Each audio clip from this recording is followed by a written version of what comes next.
Hello everyone, I am Lilith Hashiko, but you can just call me Lilith or Lily. I made Google Slides going over the FNaF lore for my friends, but it didn't exactly work out, so I'm making this. Anyway, let's continue. First, the three main characters: Edwin, Henry, and William. First, Edwin Murray Jr. He was married to Fiona Murray. He had a son named David Murray, owned Murray's Costume Manor, passed down from his father, Edwin Murray Sr., met Fiona while she was working at the manor as a puppeteer and designer. Edwin was asking her to be the voice of new creations, Mr. and Mrs. Helpful. Edwin was scared of laying down the company after his father passed. Second, Henry Emily, co-owner of Fazbear's, unknown wife, not known if married, divorced, or wife died after the birth of Charlotte. Single father of one child, Charlotte, Charlie, Emily.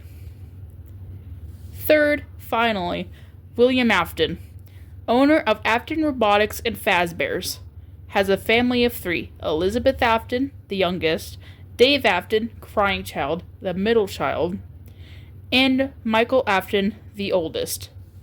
Possibly divorced. Still unknown. 1970 to 1979, Secret of the Mimic. In the 1970s, Edwin Murray Sr. created MCM. His son, Edwin Murray Jr., meets Fiona. Murray Sr. died and passed MCM down to Edwin Murray Jr. Edwin created inventions, some of which fail, until the Cleanovac. Edwin created the Mimic to help take care of his son. Edwin now has several clients with projects from costumes to animatronics to parade floats. One of these clients being Fazbear Entertainment. Henry and Edwin are close friends. Edwin started creating the animatronics and springlock suits for Fazbear's. Fiona dies at the Fall Fest fire. Mimic 01 takes her place. In 1975, David dies by getting accidentally run over while being left alone at the playground outside, unknown if the Mimic was outside too or not.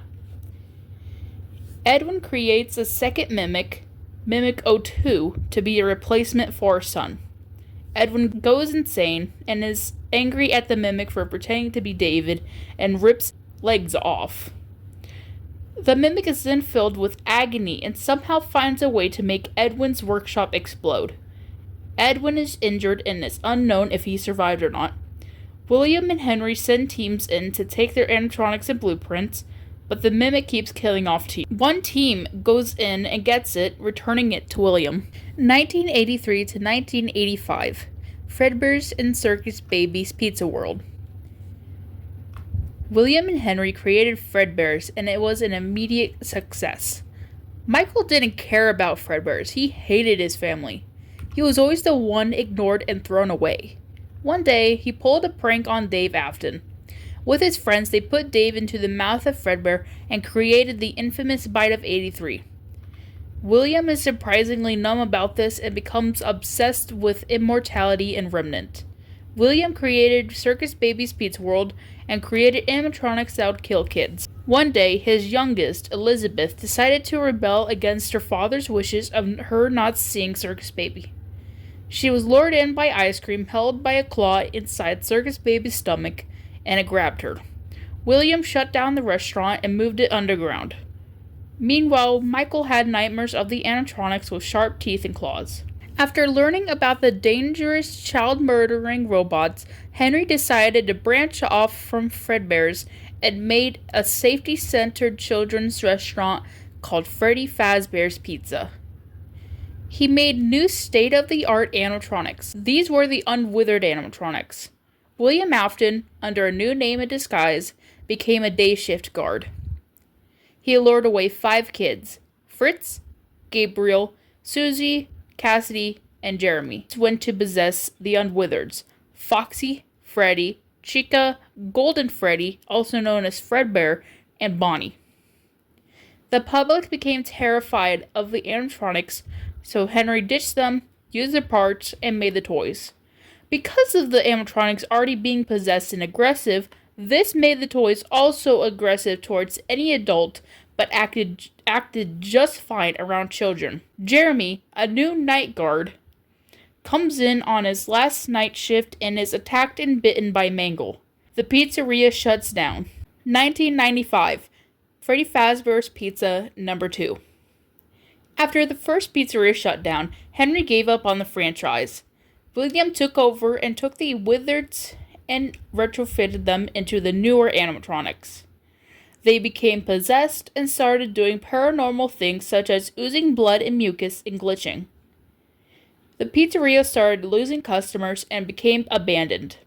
William goes back to take the remnant from the animatronics, but is attacked by the souls and goes into his old suit, Spring Bonnie. The roof is leaking from the rain and the spring locks go off. 2025, Fazbear's Frights. 30 years later, after all the pizzerias shut down and children went missing, a new company decided to make a brand new place, a horror attraction called Fazbear Frights.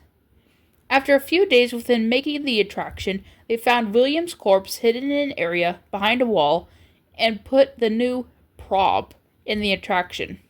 The attraction never got to properly open to the public as it burned down shortly before they were able to. 2028, Freddy Fazbear's Pizza Place.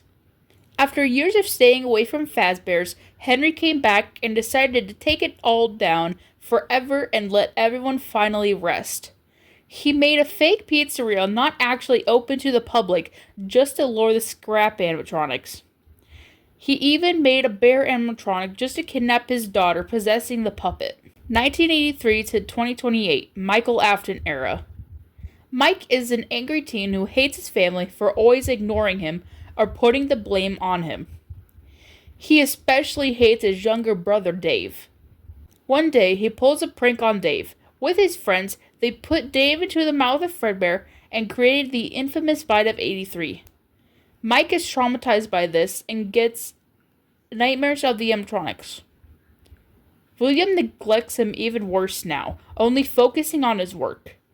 Michael then works at Freddy's, surviving nights of possessed animatronics. William leaves to go to the pizzeria and never comes back. Michael reads the note left by his father and heads down to the bunker, the hidden sister location. He makes it through several nights of horrifying child-murdering animatronics and is then led to the scooping room by an amalgamation of all the animatronics.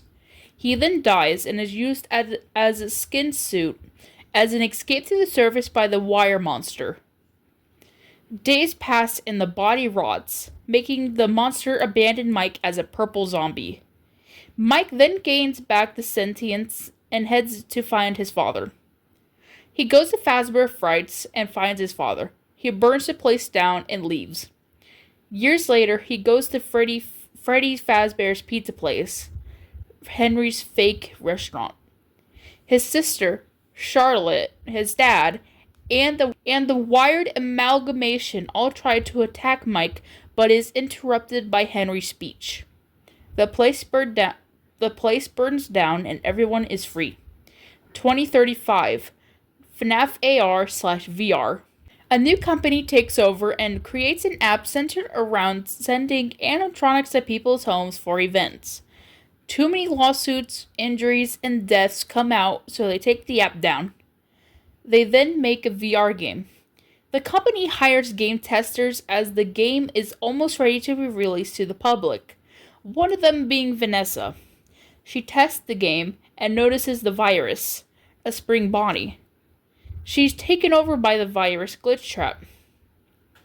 The company notices her odd behavior and makes her take mandated therapy sessions. Glitchtrap then tells her to kill her therapist, as they would try to spill her secrets to the company.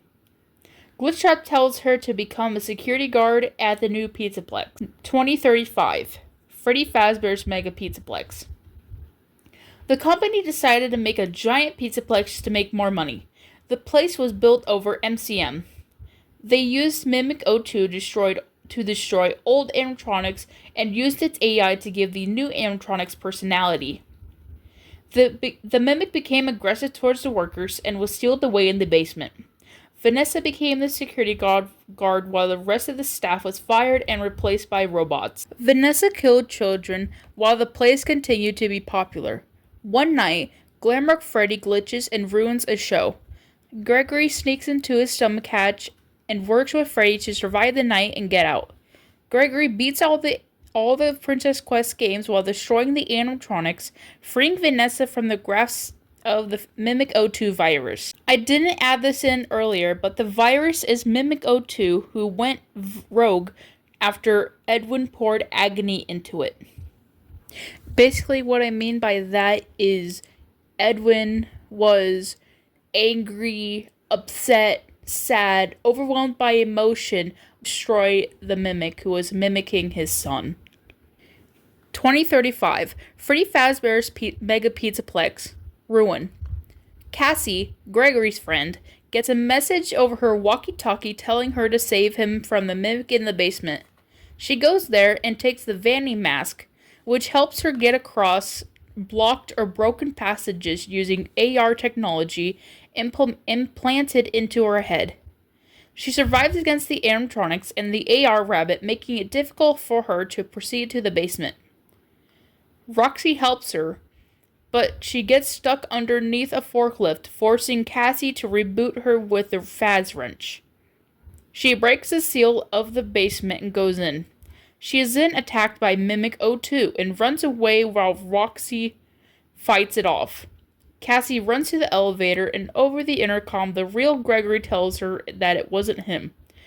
But the Mimic overrides the intercom and breaks the elevator, making it fall. It is so far unknown if she died or not, but there is a maybe a new game coming out called In the Abyss, most likely following Cassie as she goes deeper into the basement. But hey, that's just a theory. A game theory! 2000, FNaF movie. The first one specifically, obviously, duh. Anyway, 2000, FNaF movie. Mike Schmidt, a struggling security guard who takes a night job at the abandoned Freddy Fazbear's Pizza to support his younger sister, Abby. He discovers the animatronics, Freddy, Bonnie, Chica, and Foxy, come alive at night, possessed by the ghosts of children murdered by the pizzeria's co-founder, William Afton. Mike's job becomes a fight for survival as he, with the help of police officer Vanessa, must protect Abby and confront the haunted animatronics and Afton's murderous legacy. Extra story inside. Mike is fighting for custody over Abby with his Aunt Jen, a nasty, ill-willed, cigarette-smoking woman. Aunt Jen finds out Mike works at Fazbear's and tells a group of vandalizers, one being Abby's babysitter, to destroy the pizzeria so Mike loses his job, loses the money to support bills, himself, and Abby, and so he'll lose his custody of Abby. Mike dreams of his brother, Garrett, every night, who he lost during a kidnapping by William Afton at a family picnic. He wants to find out who took him, so Mike dreams of the ghost children and tries to get information out of them while Abby talks to them over drawings. That is all. Thank you for watching. I hope to see you later. Goodbye.